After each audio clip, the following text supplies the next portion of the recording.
लेकिन आज भी गुलामाने रसूल आका कौनैन सल्लल्लाहु अलैहि वसल्लम के सच्चे पक्के उम्मती, जो वाकई नबी कौनैन सल्लल्लाहु अलैहि वसल्लम की गुलामी का हक अदा करने वाले लोग, जो अपने गुलामी में जो आका कौनैन सल्लल्लाहु अलैहि वसल्लम के सच्चे उम्मती हैं, आज वो हुजूर की पैदाइश मुक़द्दसा पर, हुजूर की विलादत के दिन पर, माह रबीउल नूर के दिन अपने घरों को सजाते हैं, अपनी मस्जिदों को सजाते हैं, अपने मदरसों को सजाते हैं, गली गली को सजा देते हैं और दुनिया को बता देते हैं हम नबी के खुदार हैं, हम नबी के वफादार हो खुदार हैं, हम अपने नबी को मुर्दा नहीं कहने वाले हैं, हम अपने नबी को जिंदा मानने वाले लोग हैं। लोग नमक खाकर नमक हरामी करते हैं, मैं कहना ये चाहता हूँ हम नबी का सदका खाते हैं, नबी का सदका खाकर नबी की विलादत के दिन दुनिया को बताते हैं, हम नबी का सदका पूरा साल खाते हैं।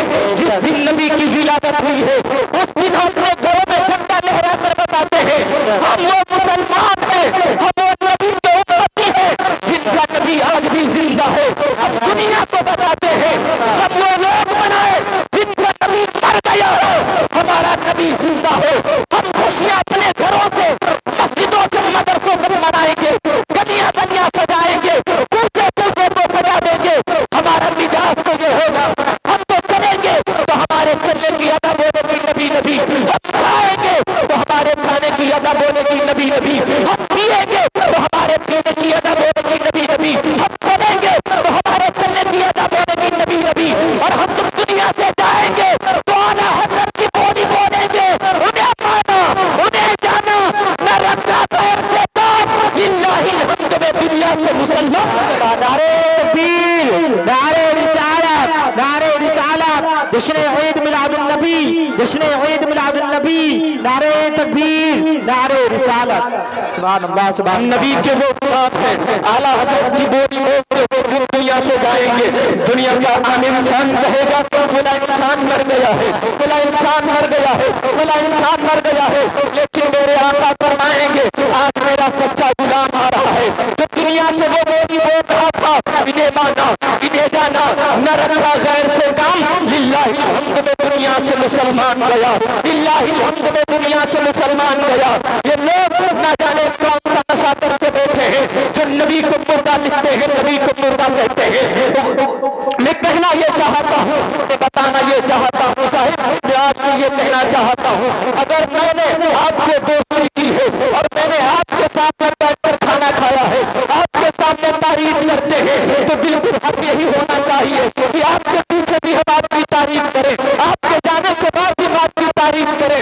न जाने कैसे लोग हैं, एक तरफ नबी का तर्जुमा करते हैं, उम्मती भी कहते हैं, अल्लाहू अकबर, न जाने कैसे लोग हैं जो सब नशा करके बैठे हैं, वो लोग जो कहते हैं नबी के खुदा है, नबी का कलमा भी पढ़ते हैं, पूरी दुनिया को बताते हैं हम मुसलमान हैं, लिबास भी मुसलमानों वाला है, टोपी भी मुसलमानों वाली है, दाढ़ी भी मुसलमानों वाली है।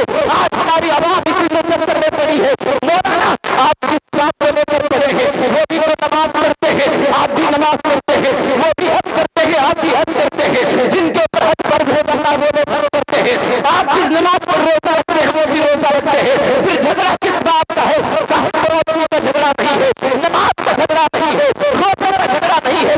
नमाज वो भी करते हैं, हम भी करते हैं, रोजा वो भी रखते हैं, हम भी रखते हैं, लेकिन लगता झगड़ा तो इस बात का है नबी का कलमा भी पढ़ता है और नबी को मुर्दा भी लिखता है, नबी को नबी का कलमा भी पढ़ता है और नबी को मरकर मिट्टी में लिखने वाला भी लिखता है। मैं कहना ये चाहता हूँ कि होली वाली कौम से ऐ सुन्नी मुसलमानों, हमें दुनिया से ये कहना कहते हुए जाना होगा, ऐसे लोगों से दावत बचाना होगा जो नबी का नहीं वो हमारा कभी नहीं हो सकता है।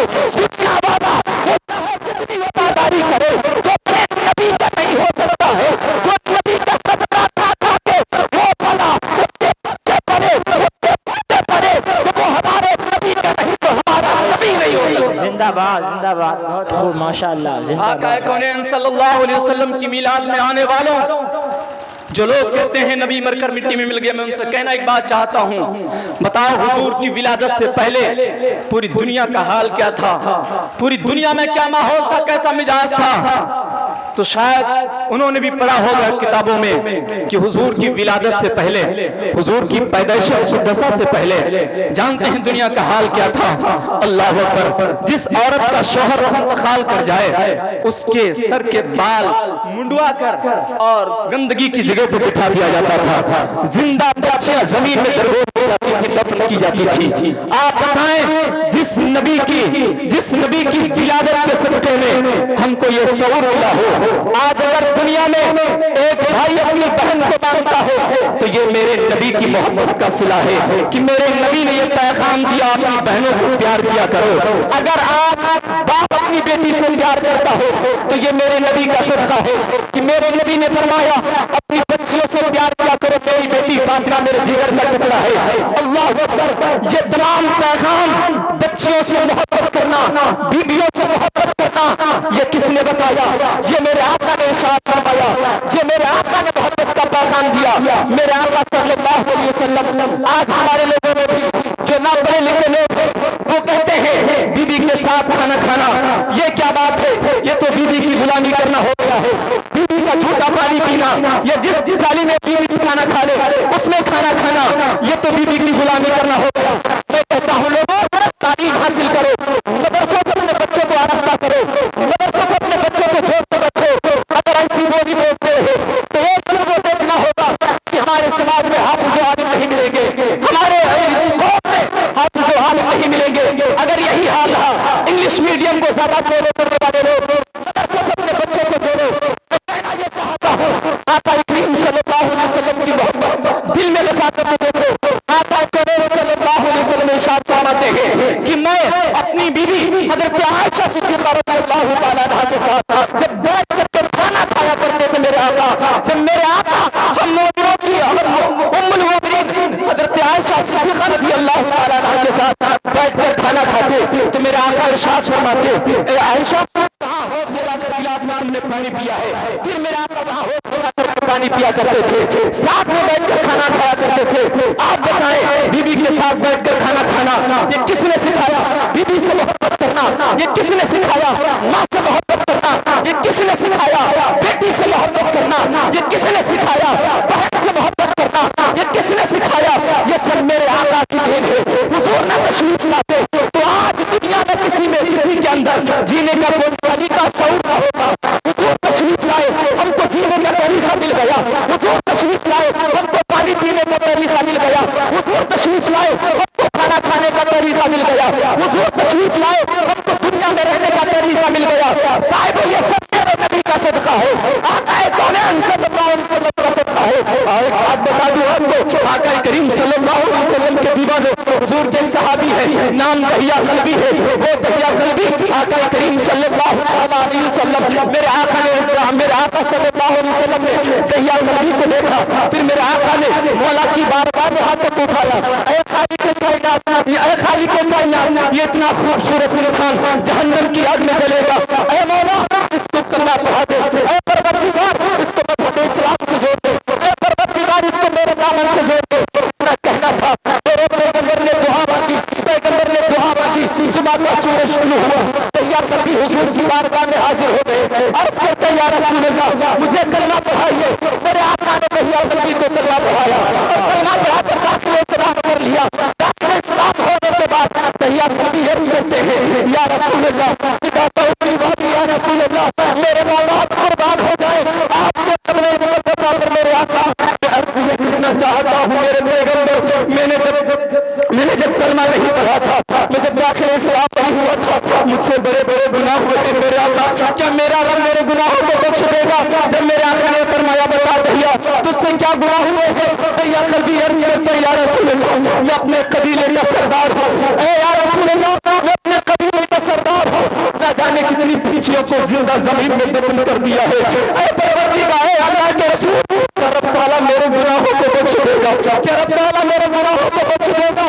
मेरे आका ने इरशाद फरमाया दहिया जो तुमने गुनाह किए हैं वो दौरे जाहिलियत में किए हैं, तुम दाखिल इस्लाम नहीं थे, मेरे दामन से नहीं जुड़े थे, अब तुम दाखिल इस्लाम हो गए हो, अब तुम रोशनी में आ गए हो, तुम अंधेरे में थे। अल्लाह तुम्हारे गुनाहों को बख्श देगा, अल्लाह तुम्हारे गुनाहों को माफ फरमा देगा। अल्लाह पर इतना कहते हैं, फिर दहिया कल्बी अर्ज़ करते हैं या रसूल अल्लाह रसूलुल्लाह, मेरे आका ने इरशाद फरमाया भैया बता वो गुनाह क्या है। अर्ज करते हैं या रसूलुल्लाह, मैं एक मरतबा कमाने की गरज से बाहर जा रहा था, लेकिन या रसूलुल्लाह ऐसा हुआ मेरी बीबी उम्मीद से थी, मेरी बीबी हामिला थी, और मैं जब जा रहा था तो घर से निकलते निकलते कहा था, ऐ मेरी बीबी, ऐ मेरी शरीक हयात, एक बात सुन ले, अगर बेटा पैदा हो तो मेरे सामने लेकर आना, अगर बेटी पैदा हो तो अपने हाथों से उसका गला दबा देना, मेरे सामने ना लेकर आना। अल्लाह अकबर, इतना कहते या रसूलुल्लाह, इतना कहकर तो मैं चला गया था, कमाने के लिए बाहर चला गया था, या किसी काम से बाहर चला गया था, लेकिन या रसूलुल्लाह यहाँ अल्लाह की शान कुदरत तो देखी, ए परवरदिगार, अल्लाह के रसूल, अल्लाह की शान कुदरत तो देखे, मेरे घर में एक हसीन सा चेहरा, एक चांद सी बेटी पैदा हुई। या रसूलुल्लाह, माँ तो माँ होती है, माँ का दिल कितना नरम होता है, माँ के दिल को आप मोमबत्ती की तरह देखे, मोमबत्ती की तरह समझ ले, माँ का दिल एक मोमबत्ती की तरह थोड़ी सी आंच दिखा तो माँ का दिल पिघल जाता है।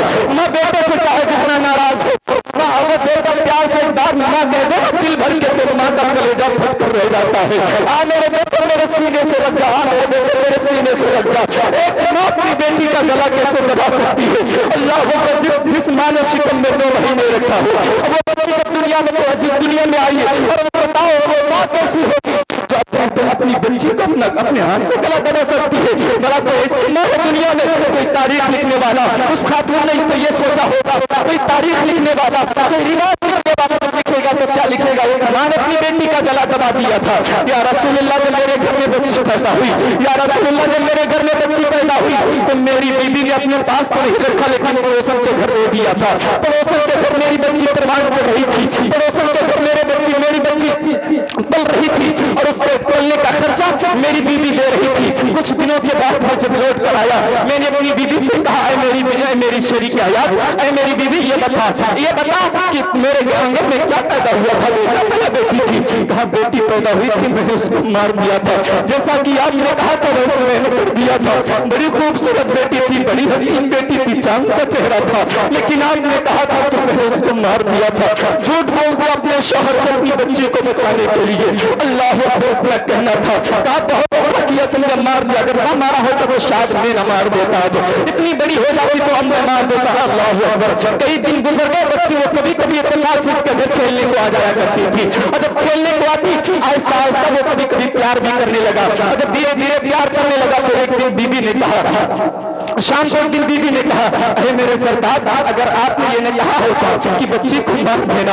आपने अगर ये ना कहा होता बेटी का गला दबा देना, तो आज हमारी भी बेटी तो ऐसे ही होती ना। आप उससे प्यार करते, दूसरे की बेटी से प्यार करते हैं, आप पड़ोसन की बेटी से प्यार करते हैं, हमारी भी तो बेटी होती। कहा चलो कोई बात नहीं है, पड़ोसन की बेटी है, कभी खेलने को आ जाती है तो प्यार कर लेता हूँ। अल्लाह को बीबी समझी कि शायद अब इसके दिल में मोहब्बत पैदा हो गई होगी, लाओ हकीकत की बात बता देंगे, हमारी ही बेटी है। तो बीबी ने बता दिया है, मेरे सरताज ये बेटी की पड़ोसन की नहीं है, ये बेटी हमारी है। जो बेटी जिसके लिए मैंने झूठ बोला था, मैंने उसका गला दबा दिया था, तो मैंने उसको नहीं मारा था, बल्कि मैंने उसको नहीं मारा था, वो वही बच्ची है जो पड़ोसन की बच्ची, वो आपकी बच्ची है। अल्लाह अकबर। जब इतना कहना था, अब उसकी आंखें लाल हो गई, चेहरा बिल्कुल बड़ा हुआ था, और लाल हो गया था, गुस्से से झंझोड़ गया, और हाथ में थैला लिया, रस्सी ली, बच्ची का हाथ पकड़ा, कलाई पकड़ी, और बच्ची को लेकर चल दिया। बस्ती से बाहर निकला, जंगल की तरफ को जाने लगा। बच्ची ने कहा, बाबा कहाँ जा रहे हैं? कहा बेटी साथ में चलो, आगे चलते हैं, अभी मेहमानी करने के लिए चलते हैं, फिलहाल इंसान को दावत को वहां चलते हैं। लिए जा रहा है, बच्ची कभी दाएं चलती, कभी बाएं चलती है, कभी आगे चलती, कभी पीछे चलती है। बाप ने कहा, बेटी एक तरफ क्यों नहीं चलती है? आगे चलिए, पीछे चलिए, दाएं चलिए, बाएं चल, एक तरफ क्यों नहीं चलती है? कभी आगे, कभी पीछे, कभी दाएं, कहीं बाएं। कहा, बाबा मैं तो ये चाहती हूँ, अगर कोई दुश्मन आपका तीर मारे तो पहले आपकी बेटी को पार करे, फिर आपको पार करे। मैं नहीं चाहता हूँ मेरे देखते देखते मेरे बाबा के सीने को तीर पार कर जाए। अल्लाह अकबर। बड़ी प्यारी प्यारी बातें करती चली जा रही है, प्यारी प्यारी बातें करती चली जा रही है। बाप ने कहा, बेटी यहाँ पे खड़ी हो जा। बेटी वहां पर खड़ी हो गई। बाप ने फावड़ा उठाया और वहीं पर खोदना गड्ढा खोदना शुरू कर दिया। और जब बाप ने गड्ढा खोदना शुरू किया तो बेटी ने कहा, बाबा हम गड्ढा क्यों खोद रहे हैं? बाबा इस गड्ढे का क्या काम है? कहा, बेटी तुम नहीं समझोगी इसका क्या काम है। धूप तेज थी, पसीना निकलने लगा बाप को। अब नन्ही सी बच्ची अपने सिर पर पट्टा लेती है और बाप के पसीने को पूछने लगी। कहा, बाबा आप धूप तेज है, आप थोड़ी देर आराम कर ले, बाद में गड्ढा खोद लेना। बाबा आपको धूप, आपको पसीना निकल रहा है। एक दो बार मामा आपका चेहरा गंदा हो रहा है। कहा बेटी तुम खड़ी हो जाओ, मुझे अपना काम करने दो। अल्लाह अकबर, बाप गड्ढा खोद कर तैयार करता है। जब बाप ने गड्ढा खोद कर तैयार कर दिया था, बेटी इस गड्ढे में खड़ी हो जा। बच्ची ने समझा कि शायद मेरा कुछ कहना चाहते होंगे। बच्ची गड्ढे में खड़ी हो गई और जब बच्ची उस गड्ढे में खड़ी हुई, बाप ने मिट्टी डालना शुरू कर दिया। छोटी छोटी सी बच्ची थी, अल्लाह अकबर, भी इतनी अकल कहाँ थी। जब गांठों तक मिट्टी आ गई, गांठी तक मिट्टी आ गई, कहा बाबा आप क्या कर रहे हैं? कहा बेटी मैं कुछ नहीं कर रहा हूँ, बस देख रहा हूँ कि तुझे कहाँ तक की काट सकता हूँ, कहाँ तक मिट्टी तुझे बर्दाश्त कर सकती है। कहा बाबा बस अब रहने दीजिए, मामा आप रहने दीजिए। कहा बाबा आप रहने दीजिए, बस अब रहने दीजिए, मिट्टी मत डाले बाबा, मुझे दर्द हो रहा है। अल्लाह अकबर, लेकिन पत्थर दिल बाप ने एक भी ना सुनी और मिट्टी डालना शुरू कर दी। कहा बाबा आप क्या कर रहे हैं? क्या मुझे इसी गड्ढे में पार देंगे? कहा हाँ, मैं तुझे मारने ही तो आया हूँ, गड्ढे में पार दूंगा। इतना सुनना था। फिर उस बच्चे ने कहा था बाबा मैं आपको परेशान नहीं करूंगी, बाबा मैं कभी नहीं कहूंगी मुझे नानी के घर ले चलो, बाबा मैं कभी नहीं कहूंगी मुझे खाला के घर ले चलो, बाबा मैं कभी आपसे खिलौना नहीं मांगूंगी, बाबा मैं कभी आपको परेशान नहीं करूंगी, बाबा अगर आपको मेरा चेहरा अच्छा नहीं लगता है तो मैं कभी आपके सामने नहीं आऊंगी। लेकिन बाबा आप कैसे बाप हो जो जिंदा बच्ची को जमीन में दफन कर रहे हैं?